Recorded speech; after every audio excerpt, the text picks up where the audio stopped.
Assalamualaikum warahmatullahi wabarakatuh. Sampurasun. Mitra kaum dangu sadayana, kumaha kabarna? Pamugi wae sehat jasmani sareng rohanina ditangtayungan ku Allah Subhanahu wa taala. Amin. Eta pisan anu dipiharep ku sim kuring siang kalayan bengi. Pemirsa kaum dangu sadayana serta acana orang ngalajengkeun ieu acara dongeng sim kuring bade ngaturkeun nuhun ka sadayana pemirsa anu atos ngarojong. Di antarana aya pemirsa di pustaka dongengnya, utami nama pengarang ieu dongeng Langlang Jagat nyata Teh Lasmi Indrinya. Sareng salam-salam kasadayana anu parantos manco di ieu acara dongeng teh. Di antawisna aya Kang Herman Pendi, aya Kang Ade Sukmana, sareng Kang Iim Rohimat, aya Teh Yulinda Bella, teras aya Kang Udin Pelo, Kang Agus Zainal MAD, teras aya Kang Rudianto Tangerang. Kumaha Tangerang? Keur usum naon enak. Terus aya Kang Saipul Abdul Awaludin, Teh Cayaning Tias, Kang Abimanyu, Kakak Anugrah sareng Johan. Terus aya Kang Dahlan Abidin. Terus salamna ka admin pustaka dongengnya, aya Kang Paki, terus aya Kang Irfan, aya Kang Sudawira.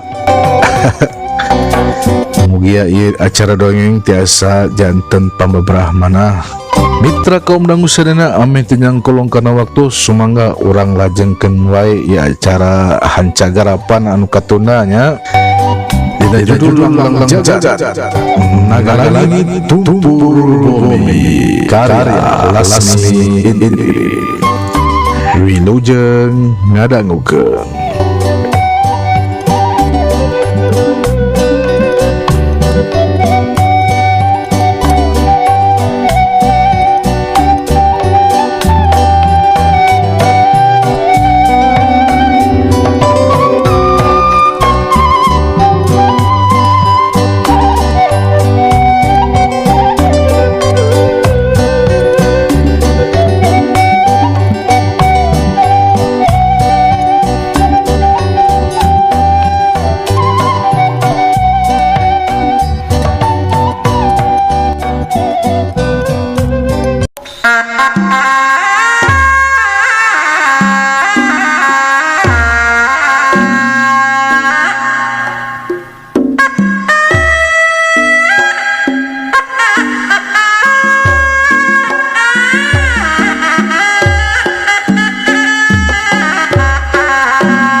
Ayeuna gawat arindit nih mas.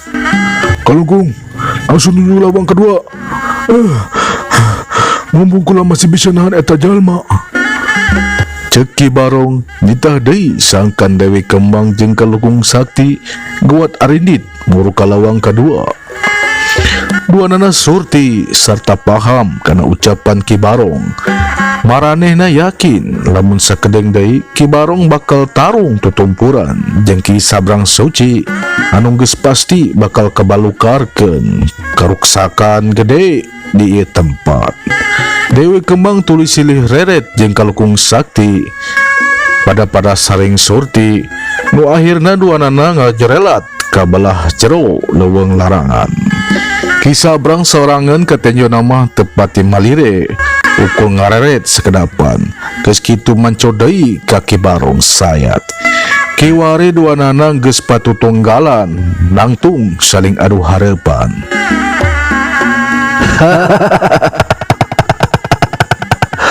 Ketela do batal maneh tetep nekat idit kalawang kadua. Tapi kun di ditu ge moal burung aya nu ngabagiakeun. Ngarungu ucapan Ki Sabrang Suci kitu, Ki Barong Said langsung nembalan. Mending ayeuna urang tutaskeun pakalangan urang Ki Sabrang. Sebab kula can metakeun ilmu nu sebenarna. Rengse nyarita kitu, Ki Barong langsung maju 2 lengkah ka hareup. Geus kitu ngarangkepkeun 2 tapak leungeun hareupeun dada. Panon dipeuremkeun, bari kunyam-kunyem mapatkeun hiji rapalan.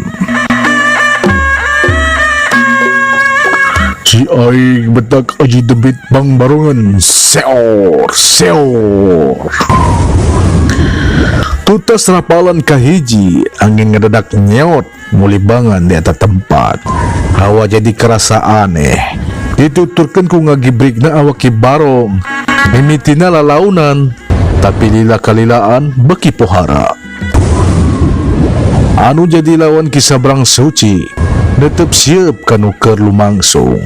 Nitenan parobahan Ki Barong anu beki dieu beki katara. Parobahan mimiti tina sorot panon. Nalika bentak, sorot panon Ki Barong jadi burahay berem.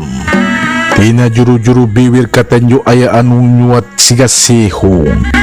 Ki Sabrang Suci geus bisa ngijir lamun Ki Barong kiori keur ngawatak atawa nyambat ilmu setan.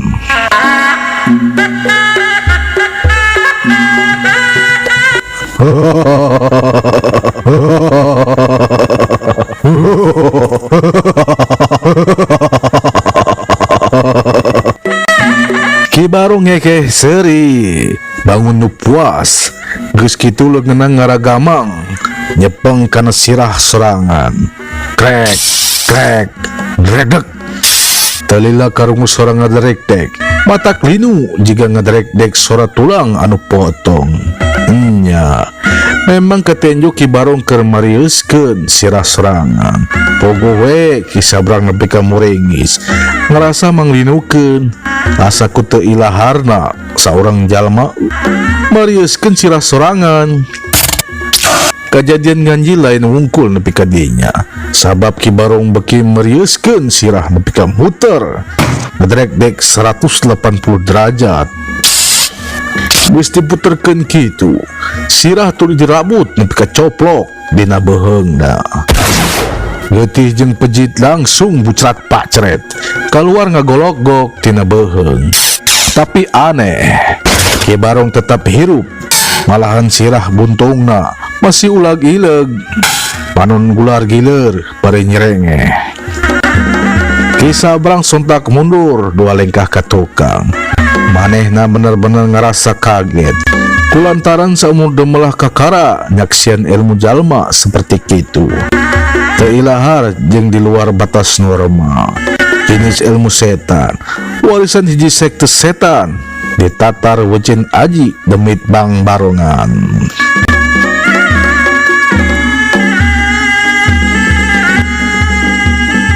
Pluk, sirah buntung dialungkeun, nenjokeun diri Ki Barong nangtung tanpa sirahan. Sru. Salengkah 2 lengkah, Ki Barong maju ke hareup. Karasa tebaran pengebaran Ki Barong beki karasa kuat ku Ki Sabrang Suci. Asa puluhan kali lipet di saanggalna. Aji Demit Bang Barongan mangrupakeun cikal bakal ilmu leak. Di wewengkon Gia Anyar Nusa Dewata, kekuatan lain jore-jore. Urang tatan-tatan Ki Sabrang gerasang harapan ilmu kula.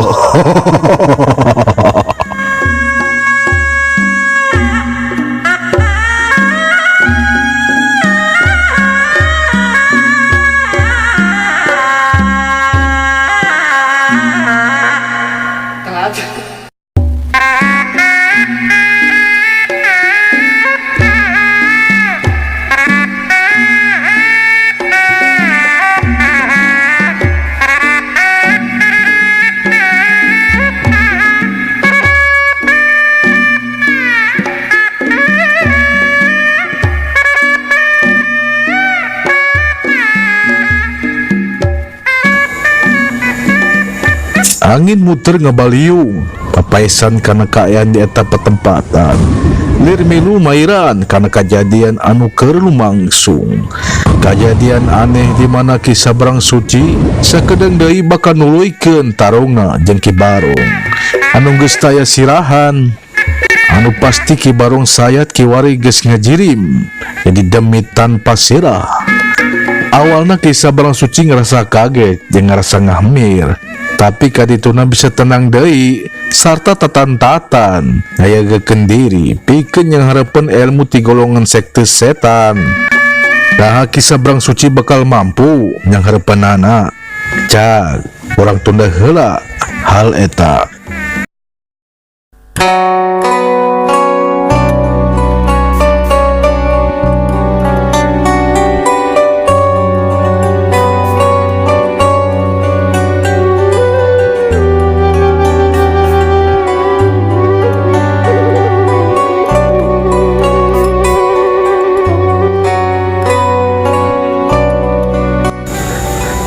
Aina urang tenjo deui kumaha lumakuna Dewi Kembang jeung si Kalukung Sakti anu nuju ka lawang kadua lawang larangan.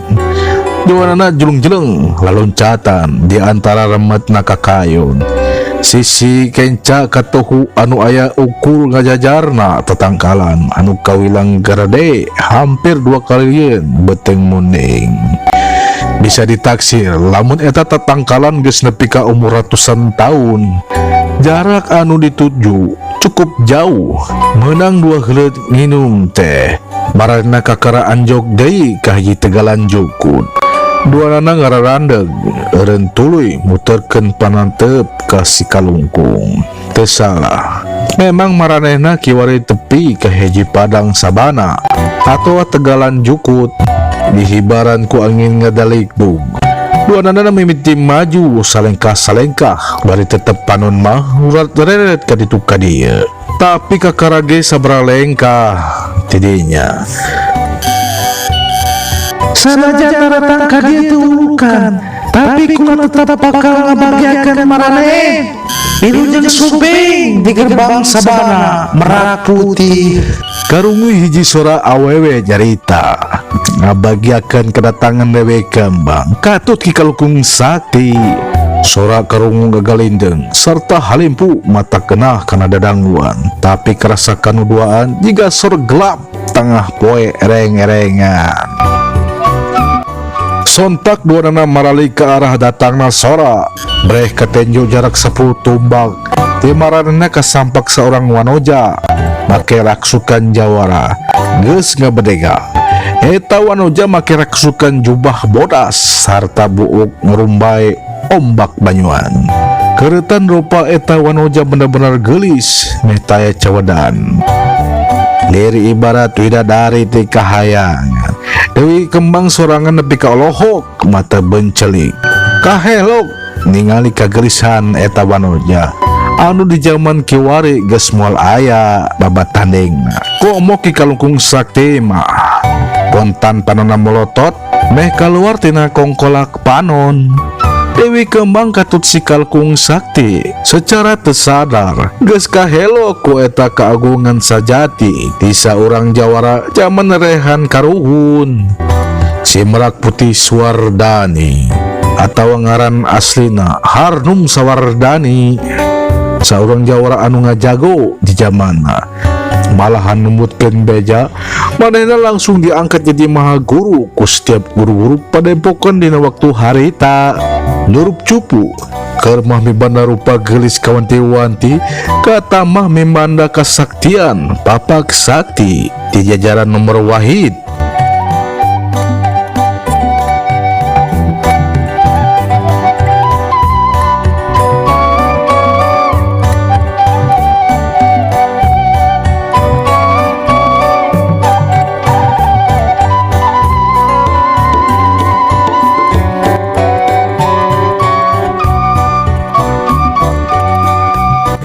Duanana jadi kapaku ngajaran teung meh teu ngicep jiga nu tengar kalongen.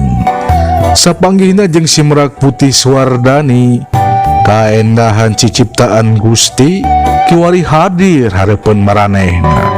taya nu sanggup cumarita, taya nu sanggup ngalihkeun panetep, sukma geus kajiret teu bisa dipangpalerkeun. Maranehna jika nu dipaksa asup kana alam hayalan, tapi lain hayalan atau ciptaan estuning kaayaan.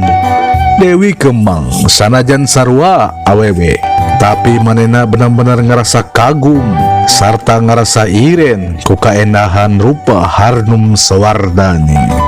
Endah bawaning surgawi nebar nancep kana hate sanubari, sanggup ngiwat hate sing saha wae anu nenjona.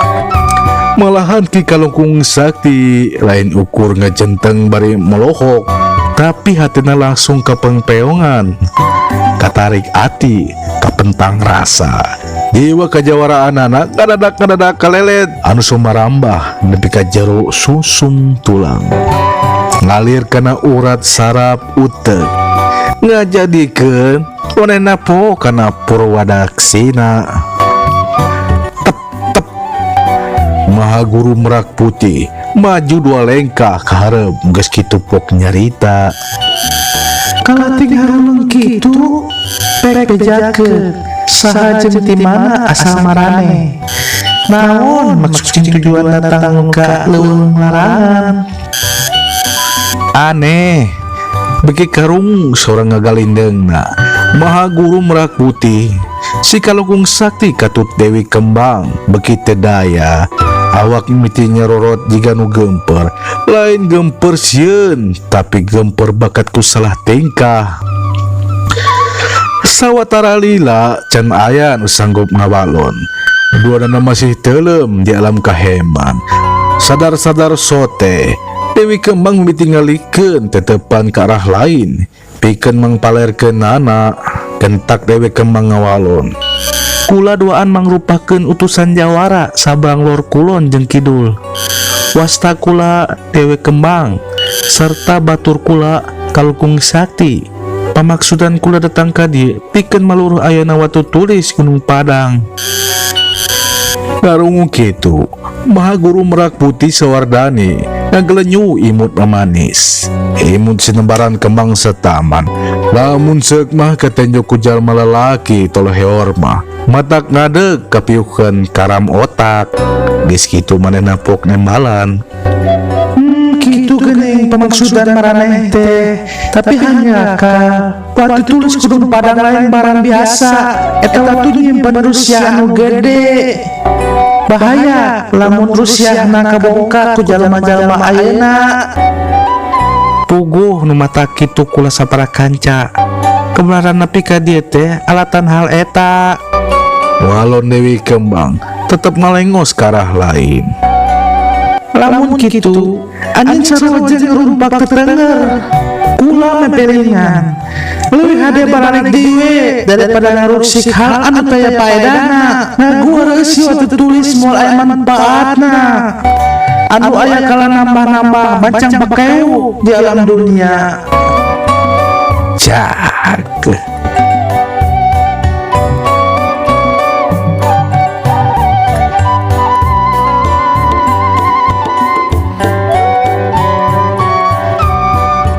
Rupina cerita orang cekapkeun heula di dieu nya pamirsa. Enjing urang teraskeun deui dina judul Langlang Jagat Ngagalangi Tumuru Bumi, karyana Teh Lasmi Indri, mugia janten pembawa rahmana. Hapunten dina sabaraha kalepatan mapija aya cariosan sareng basa dina aosan kurang renahnya pamirsa. Billahi taufik wal hidayah. Wassalamualaikum warahmatullahi wabarakatuh. Ciao.